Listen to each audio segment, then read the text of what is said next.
Newcastle United continue their defence of their Carabao Cup crown in style at St James's Park, with a relatively comfortable 2-0 victory over a strong Tottenham Hotspur side, thanks to two headed goals, first from Fabian Schär and then Woltemade early in the second half. Newcastle had made 8 changes from their win over Fulham in the Premier League on Saturday, and yet they still looked just as capable of defeating a Spurs side who had several usual first-team starters in their 11. The Magpies were certainly good value for their lead at half-time, although their opponents did have moments of their own, making it an enjoyable encounter.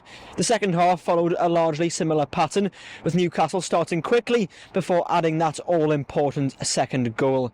Again, Spurs had half chances where they threatened to force a way back into the game, but ultimately Newcastle, despite all of their changes, finished the game in style and saw off their opponents to reach yet another Carabao Cup quarter-final, their 4th in successive seasons. Let's go back through the match here at St James's Park to see how Newcastle made it into the last 8 of the League Cup once again. It was all smiles on the touchline ahead of kick-off between Eddie Howe and Thomas Frank. But for Howe and his Newcastle side, they were in no mood to give up their Carabao Cup trophy without a fight, and they sprung out of the traps to take the lead against Tottenham 24 minutes in. Fabian Schär with the header from a Sandro Tonali corner.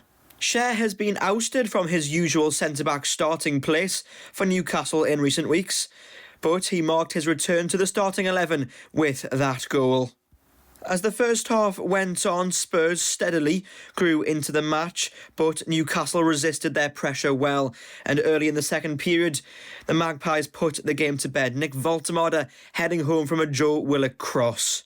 Attacking changes were then made by Thomas Frank, but ultimately it was to no avail, and it was Newcastle who progressed. We enjoy the competition. We take it seriously. We want to do well, but it's down to the players really and how they take the pitch.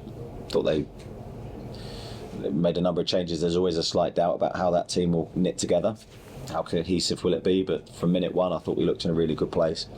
Athletically, I thought we were excellent today, and a lot of those players haven't played regularly, so that's a testament to their professionalism, how they look after themselves in between games, and they got their rewards. When you make the changes that we did, I still felt it was a really strong team.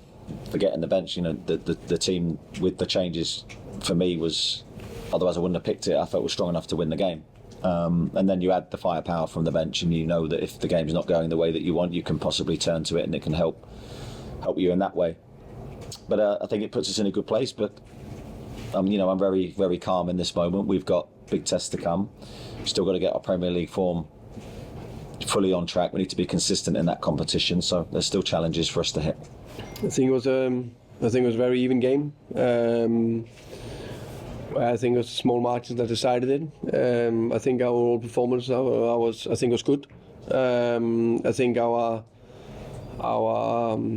the way we played the game, especially in how we built it from behind, phase 1, especially phase 2. I think we controlled the game much more. I think we had some short connection in the middle of the pitch. I think we found Lucas and Xavi in good position. So I think it was one of our better offensive performances for the season.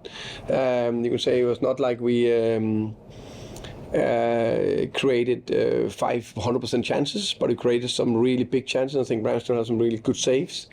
This was a real demonstration of Newcastle's depth this season, as well as highlighting that they are able and also willing to compete on all fronts, with this victory being the Magpies' 3rd in the space of just over a week, with all of them being in different competitions. Eddie Howe's side will face Fulham in the next round here at St James's, a side who they only faced a few short days ago in the Premier League, winning by 2-1. Many of a black and white persuasion will be confident seeing that tie, given the Magpies' strength here at home. Before that though, Premier League matters return as Newcastle venture south to London to face West Ham United. Several here on Tyneside though will be hoping for another trip to the capital in March, following this win in the Carabao Cup, which has certainly set them on their way.